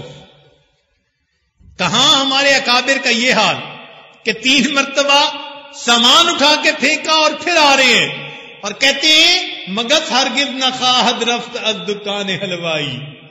حضرت میں مکھی سے گیا گزرا تو نہیں کہ وہ حلوائی کی دکان سے نہیں جاتی اڑانے سے، میں اس محبت کی حلوائی کی دکان سے کیسے جا سکتا ہوں؟ اہل حق پہ اعتراض، مسئلے کی پوری طے کا پتہ نہیں ہوتا اور اعتراض. مثال کے طور پہ کسی کام میں ہم مصروف تھے، ایک صاحب تشریف لے آئے، انہوں نے پیغام پہنچایا حضرت صاحب کو کہہ دو آپ کے مہمان آئے ہیں. میں نے ساتھی کو بھیجا بھائی مہمان آئے ہیں، ان کو بٹھاؤ، کھلاؤ پلاؤ. اس کے بعد ہم نے ان کو نماز کے بعد بلایا کہ بھائی میں 10-15 منٹ یہاں ہوں، پھر مجھے ایک کام سے جانا ہے، مسجد کے کام کا تھا.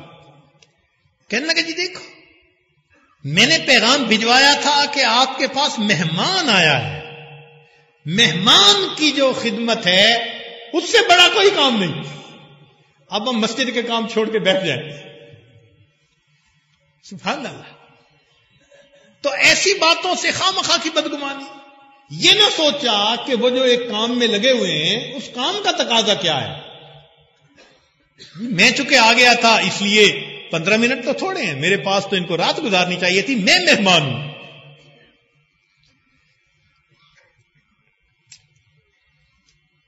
چنانچہ ایک اس کی وجہ شرک فی الطریقت، وہ کیا ہوتی ہے؟ ایک ہوتا ہے شرک فی العقیدہ.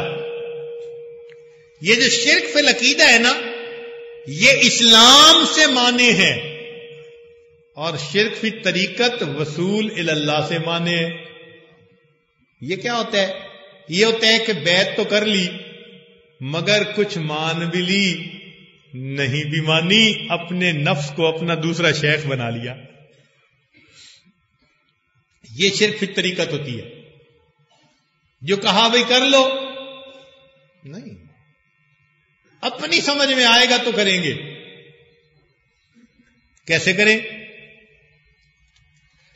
اس کو کہتے ہیں کہ کامل سپردگی نہیں دیتے. جب کامل سپردگی نہیں ہوگی تو پھر اصلاح کا راستہ کیسے ہوگا؟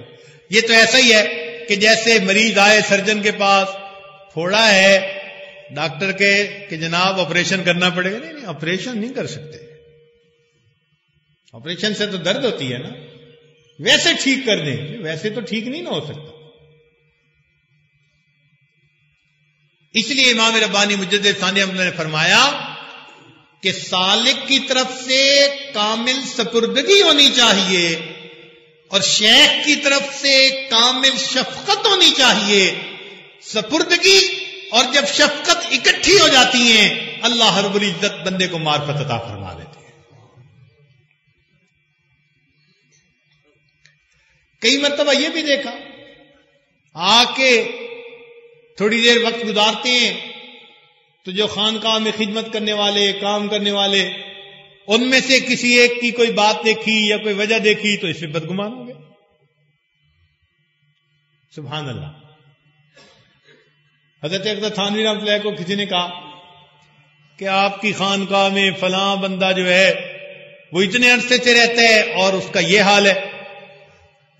حضرت نے فرمایا ہاں ہم اصلاح کی کوشش تو کر رہے ہیں مگر اتنا بتا دوں کہ نبی علیہ الصلوۃ والسلام کی صحبت میں منافقین بھی آ کے بیٹھا کرتے تھے. وہ تو اللہ کے نبی تھے نا، ان کو تو اللہ رب العزت نے بصیرت میں کمال عطا کیا ہوا تھا، نگاہ نبوت عطا کی تھی. تو ارد گرد کے کسی بندے کی بات سے شیخ سے بدگمان ہو جانا، خدا کے بندے. ہو سکتا ہے کہ یہ صحبت میں آنے والا بندہ کامل نہیں بن سکا تو اس نے پتہ نہیں کتنے بڑے بڑے گناہ چھوڑے ہوئے ہو. تو یہ اصلاح کا راستہ ہے، اللہ کرے گا، لگا رہے گا، جڑا رہے گا، اللہ اس کی کامل اصلاح بھی فرما دیں گے.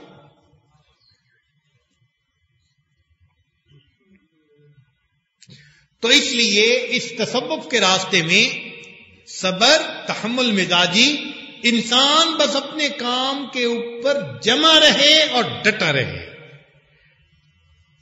مولانا روم رحمت اللہ فرماتے ہیں طلبگار باید صبور و حمول کہ نہ شنید ام کیمیاگر ملول. کہ جو طلبگار ہوتا ہے وہ صبور ہوتا ہے، مبالغے کا صیغہ، بڑا صبر ہوتا ہے اور حمول بڑی تحمل مزاجی ہوتی ہے، اس میں بڑا صبر ہوتا ہے اور بڑی تحمل مزاجی ہوتی ہے۔ ہم نے کبھی نہیں سنا کہ سونا بنانے والا کبھی اپنے بنانے سے ملول کا مطلب کہ رنج آ گیا ہو، جس کو رنج آ جائے وہ پھر سونا تو نہیں نہ بنا سکتا۔ ہم بھی اپنے دل کو سونا بنانا چاہتے ہیں تو ہمیں بھی صبر اور تحمل کے ساتھ کام کرنا پڑے گا۔ لہذا تین چیزیں جو ہمارے اس سلوک کی بنیاد ہیں، ایک ذکر، دوسرا تلاوت قرآن اور تیسرا نماز۔ ذکر سے بھی دل کو شفا ملتی ہے۔ نبی علیہ السلام نے فرمایا ذکر اللہ شفاء القلوب، اللہ کا ذکر دلوں کے لیے شفا ہے۔ اور قرآن کے لیے بھی اللہ فرماتے ہیں شفاء لما فی الصدور، ھذا ھدی و شفاء، یہ نسخہ شفا ہے۔ تو قرآن بھی سینوں کی بیماریوں کے لیے شفا، ذکر بھی سینے کے لیے شفا، اور نماز بھی انسان کو برائیوں سے بچا لیتی ہے۔ ان الصلاۃ تنہا عن الفحشاء والمنکر۔ تو یہ تین چیزیں بنیاد ہیں۔ لہذا سالک کو چاہیے کہ ذکر میں لگا رہے، اور وقت ملے تلاوت میں لگے، اور وقت ملے نماز میں لگے۔ اپنے فارغ وقت کو ان تین کاموں میں لگائے رکھے۔ نماز ذکر و سلوک کے راستے میں بڑی اہمیت رکھتی ہے، اس لیے کہ یہ حقیقت میں اللہ سے ملاقات کا ذریعہ ہے۔ جو آدمی چاہے کہ مجھے شربت دیدار مل جائے، اس کو چاہیے کہ 2 رکعت نماز ادا کر لے۔ ایسا ہی ہے جیسے اس کو اللہ رب العزت کی ملاقات نصیب ہو گئی۔ ان تعبد اللہ کأنک تراہ فإن لم تکن تراہ فإنہ یراک۔ اس لیے عشق کا تقاضا ہے کہ انسان نوافل پڑھنے والا ہو، یہ محبت کا تقاضا ہے۔ حدیث پاک میں آتا ہے کہ جو انسان رات کو تہجد پڑھتے ہیں تو فرشتے ایک دوسرے کو بتاتے ہیں قد اصطلح لیلۃ مع مولاہ، اس بندے نے یہ رات اپنے مولا کے ساتھ گزاری ہے۔ اور دوسری حدیث میں آتا ہے کہ جو آدمی تہجد پڑھتا ہے اس کے جسم کے اعضاء ایک دوسرے کو کہتے ہیں قد قام صاحبنا لخدمت اللہ تعالی، ہمارا یہ صاحب یہ آج رات اللہ کی عبادت میں اللہ کے سامنے کھڑا رہا۔ اور تیسری روایت ابن جوزی رحمۃ اللہ نے نقل کی ہے، وہ فرماتے ہیں کہ جو بندہ تہجد کی نماز پڑھتا ہے اللہ تعالیٰ اس بندے کو مخاطب ہو کر فرماتے ہیں بندے میری عزت کی قسم، رات کو اٹھ کر تو نے میری عبادت کی، تیری اس عبادت کی وجہ سے ایک دن آئے گا کہ میں اپنے چہرے کا پردہ تجھ سے ہٹا کر تجھے اپنے چہرے کا دیدار عطا کروں گا۔ اسی لیے ہمارے مشائخ نے فرمایا کہ عشاء کی نماز کے بعد تہجد کے نوافل پڑھ لینا احوط یہی ہے۔ آج کل وہ ہمتیں نہیں ہیں ہر بندہ اٹھ کے پڑھے گا، نہیں، بس عشاء کے بعد سونے سے پہلے یا عشاء کے بے شک بعد ہی آپ 4 نفل پڑھنے کی عادت بنا لیں۔ اٹھ گئے تو نور و نلا نور، ورنہ کم از کم عشاء کے بعد وتر کے بعد کی عبادت میں نام تو ہمارا بھی لکھا جائے گا۔ تو یہ 4 رکعت جو ہے تہجد کی، یا 8 رکعت یا 12 رکعت، اس کو پکا کر لے انسان، پڑھ کے سوئے۔ اور کئی لوگ تو اس لیے وتر چھوڑ دیتے ہیں، نہیں اٹھ کے پڑھیں گے، اور پھر وتر بھی گئے اور تہجد کی نماز بھی گئی۔ اس لیے پڑھ لینا زیادہ ضروری۔ چنانچہ اللہ کے نزدیک انسان اگر اپنا مرتبہ پہچاننا چاہے بڑی مزے کی بات، سونے کی سیاہی سے لکھنے والی بات. اگر کوئی بندہ چاہے کہ میں معلوم کروں کہ اللہ کے ہاں میرا کیا مقام ہے، اس کو مختلف بزرگوں نے جواب دیا. بعض نے کہا اگر تم اللہ کے ہاں اپنا رتبہ معلوم کرنا چاہو تو دیکھو کہ اللہ نے تمہیں کس کام میں لگا رکھا ہے. اگر تم عبادت میں لگے ہو، نیکی میں لگے ہو، دین کے کام میں لگے ہو، اس کا مطلب یہ کہ اللہ تعالی کے ہاں تمہارا مرتبہ اچھا ہے. لیکن نبی علیہ الصلوۃ والسلام نے بتایا، جابر بن عبداللہ رضی اللہ عنہ کی روایت ہے، فرماتے ہیں کہ نبی علیہ الصلوۃ والسلام نے فرمایا من کان یحب ان یعلم منزلتہ عند اللہ تعالی، جو چاہے کہ میں اللہ کے ہاں اپنا درجہ معلوم کر لوں، فَلْيَنْظُرْ كَيْفَ مَنْزَلَةُ اللَّهِ عِنْدَهُ، وہ یہ دیکھے کہ اس کے دل میں اللہ رب العزت کا کیا مقام ہے. اگر دل میں اللہ کی عظمت ہے، اگر دل میں اللہ کی محبت ہے، تو یہ سمجھ لے کہ اللہ رب العزت کے ہاں بھی میرا بڑا مقام ہے.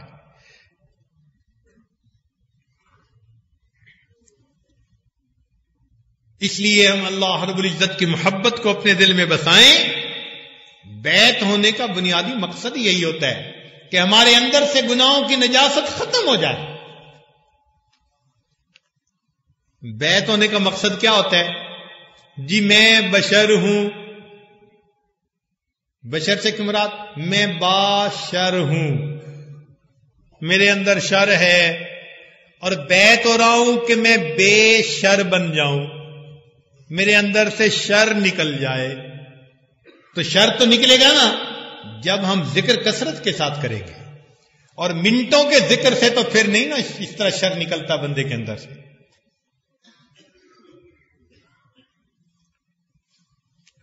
تو اس لیے کثرت کے ساتھ ذکر کرنے کا اللہ رب العزت نے حکم دیا. ہمیں چاہیے کہ ہم اپنے اللہ کو اٹھتے بیٹھتے لیٹے چلتے پھرتے ہر وقت اللہ رب العزت کو یاد کریں. اب دیکھیے کتنا اللہ کا کرم ہوا کہ اللہ نے آپ کو آپ کے گھر سے فارغ کر کے کچھ وقت کے لیے یہاں پہنچا دیا. اب آپ کا یہ وقت ایسے گزرنا چاہیے جیسے نفلی اعتکاف والے کا وقت گزرتا ہے.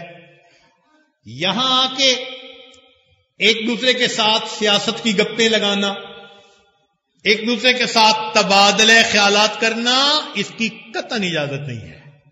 آپ اللہ کی یاد کے لیے آئے، جتنا وقت بھی ہو اللہ کی یاد میں گزاریے. کیا معلوم کہ یہ 3 دن ہماری زندگی کے بدلنے کا سبب بن جائے. تو اپنے وقت کو قیمتی بنائیے، اس کو ضائع ہونے سے بچائیے. اچھا، کئی مرتبہ اجتماعی کام جب ہوتے ہیں تو شیطان اس وقت سلا دیتا ہے، اور جب سونے کا وقت ہوتا ہے تو پھر جگا دیتا ہے. سارے سوئے ہوئے ہیں، یہ 2 کانوں میں ایک دوسرے کے خسر فسر کر رہے ہیں. بھئی سوتے کیوں نہیں؟ نیند نہیں آ رہی. بھئی اب اگر نہیں سوئیں گے تو جب اجتماعی عمل ہوگا تو اس وقت سوئیں گے. سونا تو ہوتا ہے بندے نے. تو اس لیے اپنے وقت کو بچائیں اور ترتیب کے مطابق گزاریں. 3 دن اگر آپ نے ترتیب کے مطابق گزار لیے، مجھے امید ہے اللہ تعالیٰ کی ذات سے آپ اس کی حلاوت جانے کے بعد مہینوں اپنی زندگی میں محسوس کرتے رہیں گے. یہ اجتماعات کے اوپر ہمارے بزرگوں کے فیوزات بہت بکثرت ہوتے ہیں. تو اس لیے ایسے کہ اپنے آپ کو ان 3 دنوں ہر وقت اللہ کے ذکر میں یہی دعا کریں کہ اے اللہ، یاد میں تیری سب کو بھلا دوں، کوئی نہ مجھ کو یاد رہے، تجھ پر سب گھر بار لٹا دوں، خانہ دل آباد رہے. سب خوشیوں کو آگ لگا دوں، غم سے تیرے دل شاد رہے، سب کو نظر سے اپنی گرا دوں، تجھ سے فقط فریاد رہے. اب تو رہے بس تاد میں آخر، ورد زباں اے میرے الہ، لا الہ الا اللہ، لا الہ الا اللہ. مجھ کو سراپا ذکر بنا دے، ذکر تیرا اے میرے خدا، نکلے میرے ہر بنے منہ سے ذکر تیرا اے میرے خدا، اب تو کبھی چھوڑے نہ چھوٹے ذکر تیرا اے میرے خدا، حلق سے نکلے سانس کے بدلے ذکر تیرا اے میرے خدا، اب تو رہے بس تادم آخر ورد زباں اے میرے الہ، لا الہ الا اللہ، لا الہ الا اللہ۔ اللہ تعالی ہماری حاضری کو قبول فرمائے۔ وآخر دعوانا ان الحمد للہ رب العالمین۔ تھوڑی دیر کے لیے مراقبہ کر لیجیے۔